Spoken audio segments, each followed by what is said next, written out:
Queridos irmãos, queridas irmãs, então agora nós vamos para o vídeo de número 245.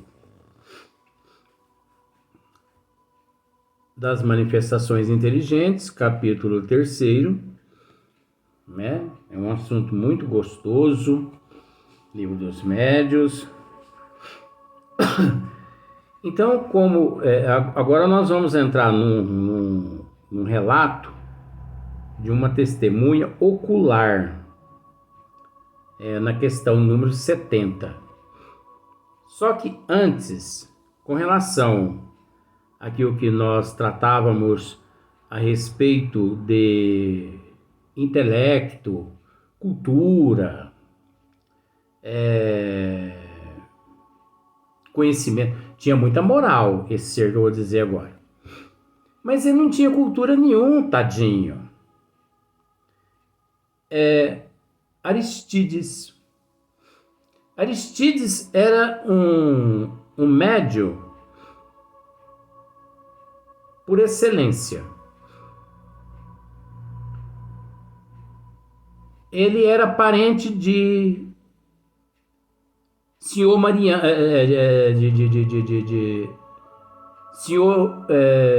de seu Eurípides. Por que seu Eurípides? Porque na época ninguém o tratava por professor Eurípides. Na época todo mundo o tratava por seu Eurípides. Seu Eurípides. Seu Eurípides. Não era nem senhor Eurípides, é seu Eurípides.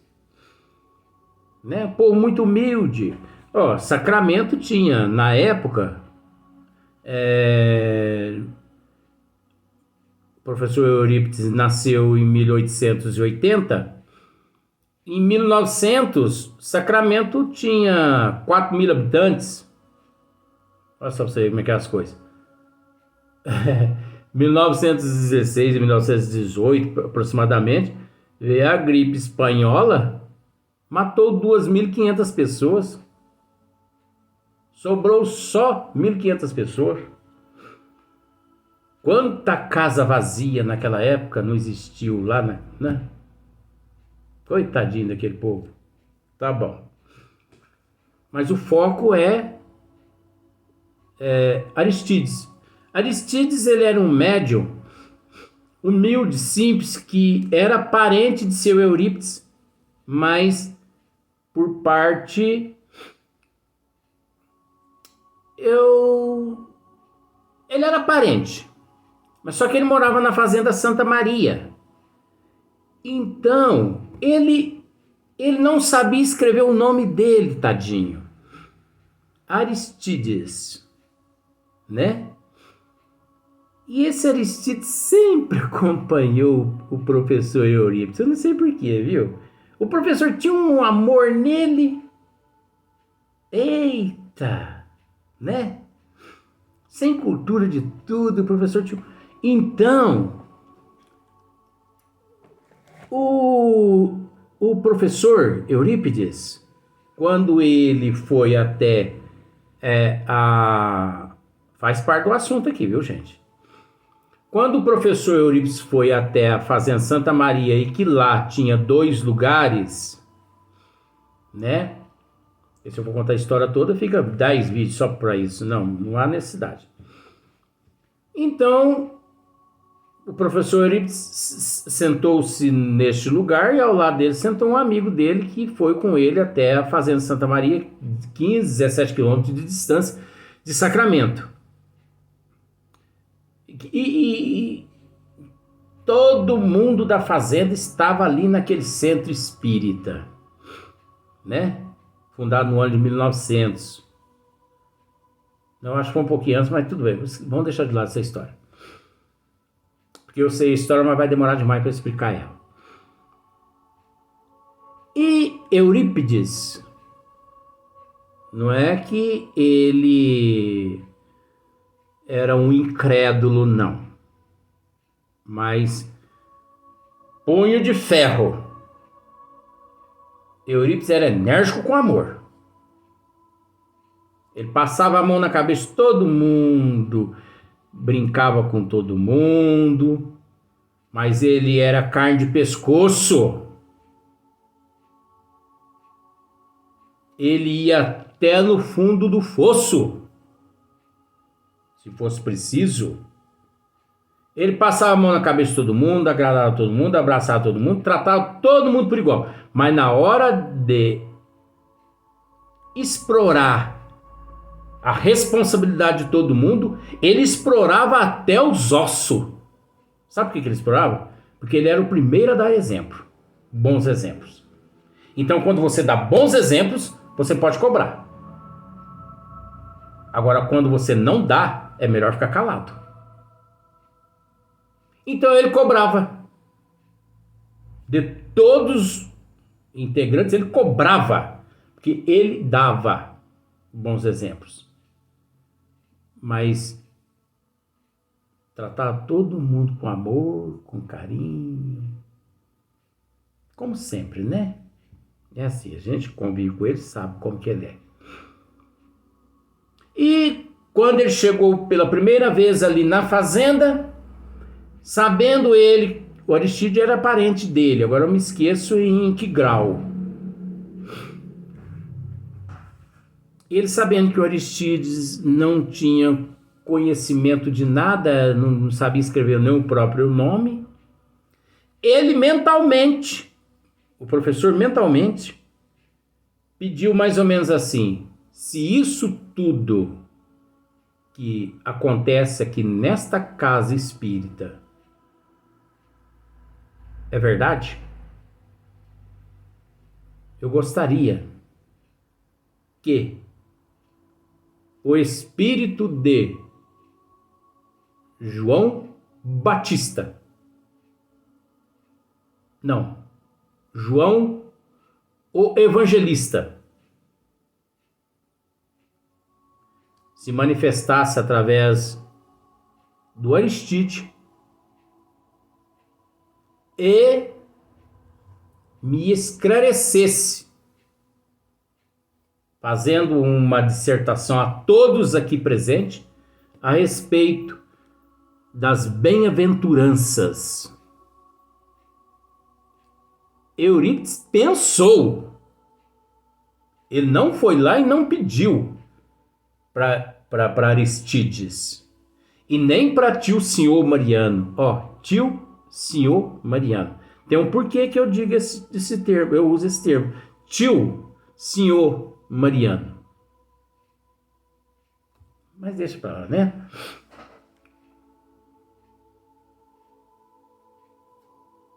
Eurípides pediu mentalmente para ver se realmente os espíritos eram verdadeiros. Porque se fosse charlatões místicos, a manifestação não ocorreria. De repente, depois de algumas manifestações, São Vicente de Paulo, Santo Agostinho, através de tio senhor Mariano, levanta-se Aristídeos e sauda a plateia, as pessoas que estavam presentes. Quando ele se levantou e saudou, Eurípides captou. É João o Evangelista. Só pela forma como ele se levantou, educadamente saudou as pessoas presentes. E ele fez uma dissertação tão perfeita a respeito das bem-aventuranças, à luz da justiça divina, que Eurípides, durante toda a sua vida física na Terra, por mais que ele recorreu ao padre da igreja, onde ele foi coroinha por muitos anos, recorreu ao padre e rogando ao padre que lhe esclarecesse a respeito das bem-aventuranças. O padre negou a ele, como coroinha, negou. Não, nós não podemos mexer nisso, porque isso aí, com Deus não se mexe. Com as leis de Deus a gente não pode se mexer. Nem tudo a gente pode mexer. E Eurípides não aceitava aquilo. Não. E João Evangelista esclareceu tudo a respeito das bem-aventuranças e no final da mensagem encerrou e disse: João, o evangelista. E se sentou. Daquele momento em diante o professor não teve mais dúvida. Aí ele se transformou nesse sol do meio-dia. Nada mais é poderoso do que o sol do meio-dia. Ele não teve dúvida. Ele voltou a Sacramento, entregou o cargo lá dos Vicentino, foi à igreja, entregou o cargo dele lá de coroinha. Ele entregou vários cargos lá que fazia parte do catolicismo e assumiu a doutrina espírita a partir daquele momento em diante. E estudava 24 horas e fazia caridade. Por que eu estou narrando isso? Para mostrar que o que aconteceu com Aristides, que não tinha cultura, João, o evangelista, se manifestou ali. Ele que não sabia escrever nem o próprio nome, como naquela época, na codificação da doutrina, os espíritos se manifestavam através de médios que não tinham cultura nenhuma, que desconheciam idiomas. Então, como não atestar a veracidade, a autenticidade dos fatos? Olha só agora para você ver. Citaremos apenas um que nos foi relatado por uma testemunha ocular. Kardec dizendo que vai citar só um caso de uma testemunha ocular. Olha o que aconteceu. Ele narra assim, num navio da Marinha Imperial Francesa, estacionado nos mares da China, toda a equipagem, desde os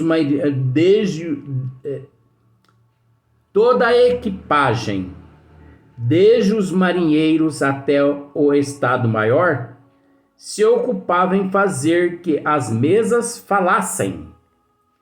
Olha que interessante. Os marinheiros e todos se ocupavam com, que as mesas falassem, Tiveram a ideia de evocar o espírito de um tenente que pertencera à guarnição do mesmo navio e que morrera havia 2 anos. Olha só. O espírito veio e depois de várias comunicações que a todos encheram de espanto, disse o que segue. Por meio de pancadas.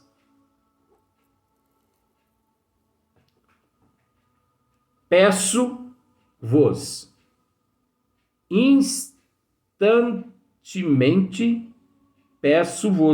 instantemente que mandeis pagar ao capitão, olha só,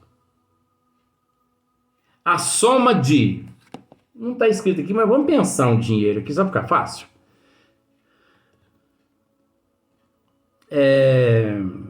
Peço-vos instantemente que mandeis pagar ao capitão a soma de R$ 100. Indicava a cifra, né? Vamos pôr R$ 100, para ficar mais facinho para nós. Que lhe devo e que lamento não ter podido restituir-lhe antes de minha morte. Deus que me livre desse espírito aqui. Eu não queria participar dessa reunião de jeito nenhum. Ele fez a dívida, ele que se vire. Mas é brincadeira, isso aqui está mostrando a autenticidade, a veracidade. Não há como contestar fatos. Não se contesta fatos. É fato? É. Acabou. Porque chegou na fase de fato, anulou-se tudo. Então não se contesta. Mas, não existe mais mais. Ou você aceita, ou pica a mula. Porque é aquele caso, espiritismo não é para quem quer. Espiritismo é para quem aguenta. Então, o mínimo que os pseudos espíritas deveriam fazer é tomar vergonha na cara e não brincar com essa doutrina como estão brincando, principalmente no Brasil. Vão capinar café, vão carpir café. Pega o caminho da roça, mas não usa o nome do espiritismo. Assumam que o que estão fazendo não tem nada a ver com o espiritismo. Que tudo não passa-se de charlatanismo, de mistificação, de palhaçada, de boca de lata de lixo. Esse é o que é o erro. Porque eu dirijo um centro ali. Ah, você dirige? Dirijo. Então eu vou passar a frequentar lá. Vai lá, que prazer imenso. Aí chega lá, você já tem que arrancar o sapato na entrada da porta do centro. Mas por que arrancar o sapato? Porque senão você não descarrega as energias do corpo. Vai tomar passe? Vou. Põe as mãos palmadas para cima. Por quê? Porque senão você não recebe as energias divinas. Não, eu vou parar de tratar dessa palhaçada aqui, porque senão eu fico nervoso com essas palhaçadas.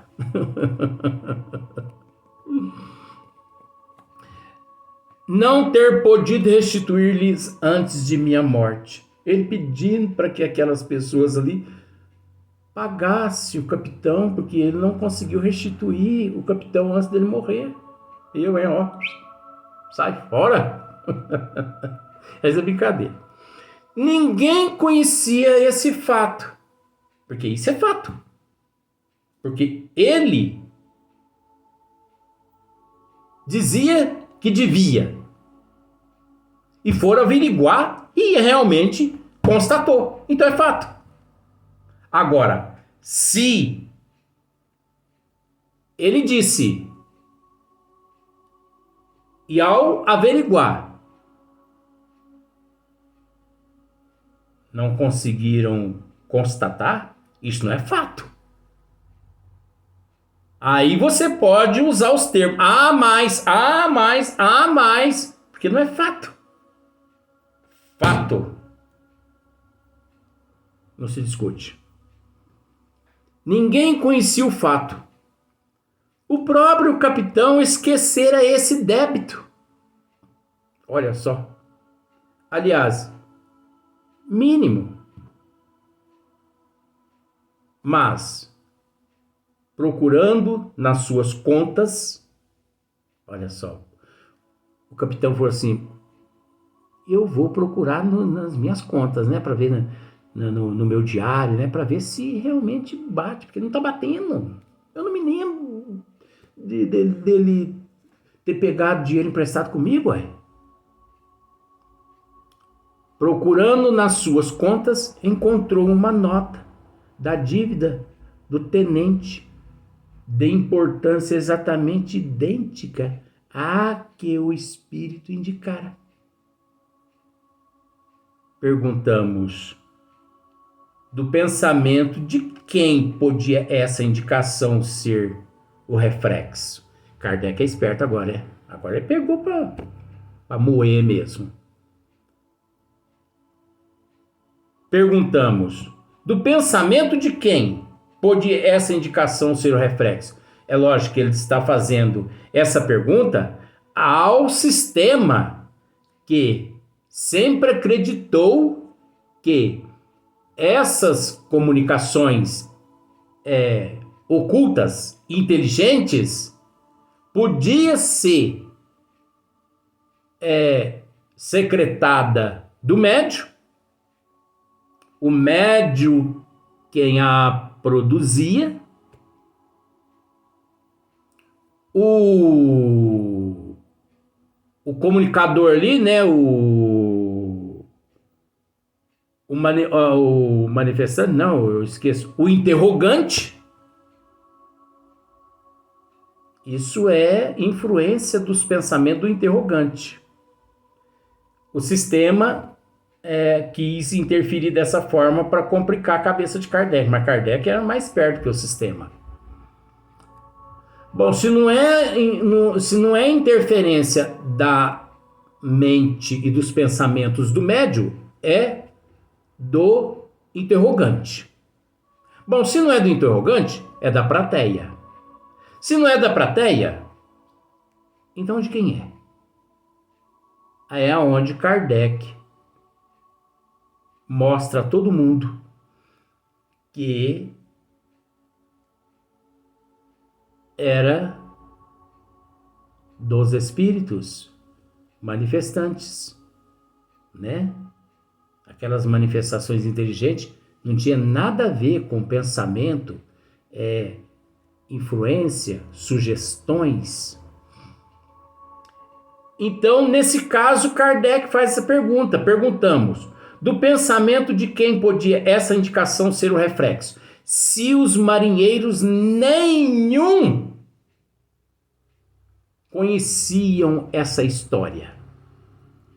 Se até o capitão do navio havia esquecido esse fato, por ser uma quantia assim tão irrisória, né? O capitão esqueceu, né? Então, sugestão mental de quem ali presente.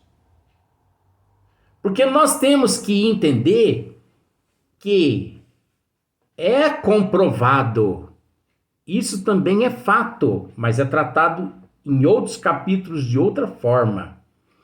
É comprovado que existe sim, é comprovado a possibilidade da influência de uma outra pessoa através da telepatia àquele médium que ali encontra-se trabalhando. Pensamento é energia. Pensamento é matéria. Num estado que praticamente todo mundo desconhece, mas pensamento é energia. Pensamento é matéria. Pensamento gera-se formas. Então, se a pessoa ele é dotado de energias capazes de emitir através da telepatia, que também são dons mediúnicos, a telepatia é dom mediúnico. Telepatia é uma faculdade mediúnica também. Então, essa telepatia pode ir até o médium e pode influenciá-lo. Outra questão também, o próprio espírito do médium pode se manifestar como o espírito de uma pessoa que dorme naquele momento, pode deixar o corpo físico e, de acordo com a permissão dos benfeitores espirituais, ser levado até aquela casa espírita e ali se manifestar através daqueles médiuns ostensivos, aqueles passivos. Você entendeu? Pode. Mas isso, com o tempo, foi se descobrindo tudo isso. Então, olha para você ver como que lá no princípio não foi fácil para Kardec. E nós nos encontramos aqui no princípio, né? Então, nós vamos encerrar esse vídeo e até o próximo dia, né? Porque hoje é domingo. O velho tá cansado já, né? 00:12. E então, como é... Não vou falar que é domingo, né? Porque já deixou de ser domingo, faz 12 minutos. Já é uma segunda-feira. Então, na próxima... né? Nessa segunda mesmo, mas à noite, às 10 horas da noite, daremos início aos novos vídeos dessa segunda-feira. Que Deus ilumine a todos.